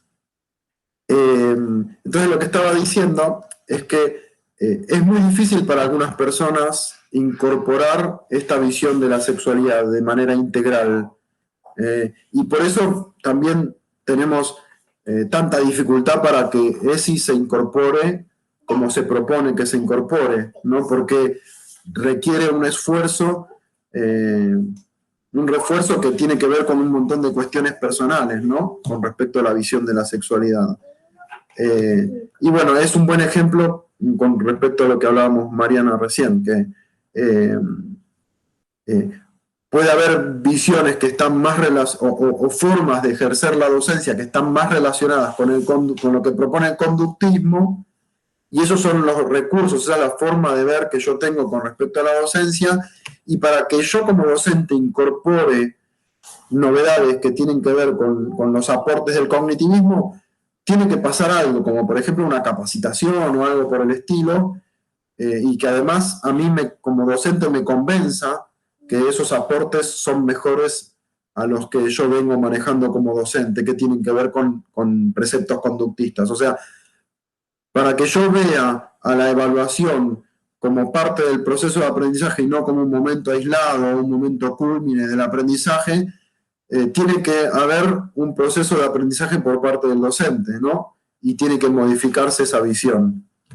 Entonces, esos recursos que voy incorporando yo como docente a lo largo de mi trayectoria docente, va modificando mi forma de ser docente. Y eso puede verse en diferentes aspectos. O sea, una persona puede incorporar diferentes elementos del cognitivismo y le puede costar mucho más incorporar algunas visiones más integradoras de la cuestión de la sexualidad, o no incorporarlas nunca, ¿no? Y sin embargo, eso es una ley. O sea, lo que tenemos que ver es eso, ¿no? O sea, también tener paciencia con respecto a los diferentes ritmos de aprendizaje de los docentes, ¿no? Que los docentes seguimos aprendiendo todo a lo largo de nuestra trayectoria. Bueno, se me acabó el temario con respecto a la evaluación. ¿Cómo lo vieron? ¿Hay alguna duda que les haya surgido o alguna idea que quieran compartir? No, está bien para desarrollar en un trabajo práctico, porque hay muchas perspectivas distintas o distintos elementos. Entonces, es bueno para desarrollar. Lo que me quedé pensando, que en algún momento hablaron de evaluación diagnóstica. Que, Papá, esta pierna de acá. Por ejemplo, Esta pierna de acá. lo veo en los chicos de primer y segundo grado, en el caso de mi nena, que ahora en la Esta cuarentena. mano de acá. El año pasado, en primer grado, tenía que empezar a leer en contexto de cuarentena, entonces vi que las maestras aplicaron esto de la evaluación diagnóstica, de tanto en tanto ver a ver si los pibes también cómo van con matemáticas y demás. Pero bueno, no lo veo tanto en cuestión terciaria de educación superior, o sea, nunca vi que como técnica se haya implementado en decir, bueno, a ver cómo están los alumnos, cómo está cada uno, y yo los evalúo en función de lo que avanzó cada uno, o sea, nada.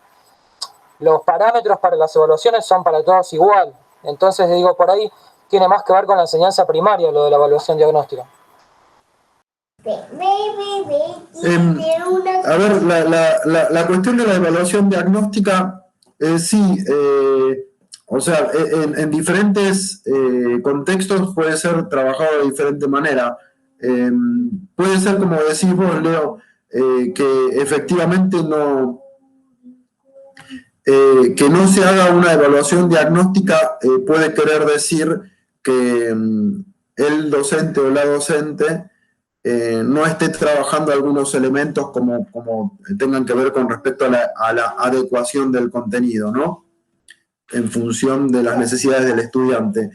Y puede ser que en terciario sea más común que eso no suceda, a diferencia de otros niveles, porque por ahí persiste más la idea de que el alumno o el estudiante se tiene que adecuar, o sea, la idea de autonomía o la idea de que en el terciario hay estudiantes adultos, por ahí una consecuencia puede tener que ver con que, o una conclusión puede tener que ver con que si es autónomo puede adecuarse más fácil al contenido, no es necesario que el contenido se adecue tanto al estudiante.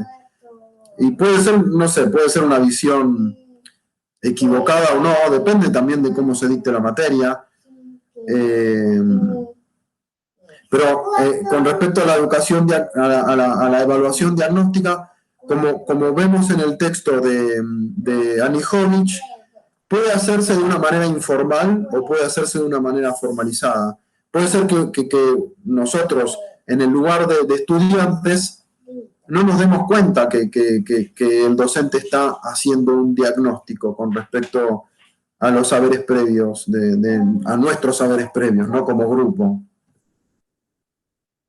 ¿Sí? Entonces, no necesariamente tiene que haber una instancia específica. No puede salir. Porque Ciprés le dibujó una silla. Bueno, ¿se entiende entonces? Esto, Leo, no sé si responde, pero no, a ver, en educación yo tengo la tendencia, no digo que sea la correcta, pero tengo la tendencia a ser muy cauto con respecto a las propuestas educativas de los y las docentes, de los y las colegas, de no ser determinante, ¿no? Porque por ahí nosotros, como lo que trabajamos en aproximación a la práctica docente, es, podemos pensar que es un 1%, o sea, nosotros en investigación en general lo que se obtiene es una muestra de un universo y tratamos de a partir de esa muestra obtener aquellos datos que pueden ser generalizables. O sea, es solamente una muestra, ¿no? Por ejemplo, si yo me fijo y digo, bueno, en nivel terciario la verdad es que no vi que hubieran evaluaciones diagnósticas. esa opinión es una muestra de un universo mucho más amplio, que quizás no refleja la generalidad, ¿no? Entonces, por eso digo, yo lo que trato de hacer es ser cauto con respecto a la lectura de un contexto, ¿no? Y en aproximación, ahora vamos a pasar a aproximación, por ahí es uno de los elementos que no venimos hablando tanto, pero que nosotros a través de las entrevistas obtenemos una muestra de un universo gigantesco que quizás no refleje del todo la generalidad, pero sí es una muestra, o sea, algo de esa generalidad tiene, algo de ese universo tiene. Entonces haremos ese análisis con cautela de lo que desde nuestro enfoque estamos tratando de obtener. ¿Sí? Así que, a ver, ¿qué les parece? Hacemos un descansito de unos 10-15 minutos y después nos volvemos a encontrar para la aproximación a la práctica docente. Perfecto. ¿Sí? Bueno, vamos entonces a descansar, dejo de grabar y después volvemos a grabar para cuando nos reencontramos. 10-15 minutitos, o sea, a las 11:05 nos volvemos a encontrar, ¿sí?